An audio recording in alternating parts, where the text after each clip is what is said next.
Literacy protects us. Literacy is a determinant of health, mental health, public health, economic security, workforce development, and democracy. Literacy is indeed a human right, yet we aren't very humane. We know 95% of people can read at an elementary school level and continue to grow, even dyslexic students. Experts don't agree on the prevalence rate of dyslexia in general, but there were studies in both Texas and Louisiana, 20 years apart, that had the same results. Nearly half of all incarcerated people are functionally illiterate due to dyslexia and poor instruction.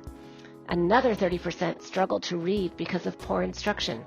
Our failure to teach kids to read is really expensive. A study in California shows the return on investment if we only had the will to teach kids to read. Both neurodiversity and experiential diversity play a role in learning to read. A couple kids in every classroom are race car drivers. They need very little repetition of phonics codes to learn to read, those symbols going quickly through their head to make meaning. A few more are luxury car drivers, and they learn to read rather smoothly with just a little more repetition. Then we have these kids driving 5-speed cars with a clutch, stuck in a parking lot, misshifting. They need more repetition. And then we have these kids in the red oval who don't even have keys to the car. They are dyslexic and need lots of repetition. Dyslexic people do not see words backwards, and words don't jump. Dyslexia is trouble connecting sounds to symbols and the reverse. The path in the brain where a symbol turns into a sound with meaning is long and arduous for a dyslexic student. And English, as you see, has a lot of sounds and a lot of symbols.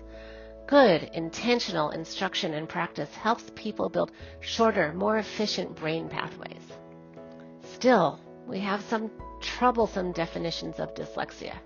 Yes, it is neurobiological. It is also heritable. But when we use the discrepancy model and say that it is unexpected, we leave too much room for bias. Do you see all the black children in these chairs? Due to systemic racism and ableism, black children with dyslexia are erased, excluded, and they are invisible. This leads to what the Dyslexia Alliance for Black Children calls a single-axis social justice literacy movement. When we deny intersectionality, we exclude individuals that have multiple social identities, and we continue to marginalize the same people we have historically marginalized. Meant to support families, the Individuals with Disabilities Education Act is not regulated nor enforced.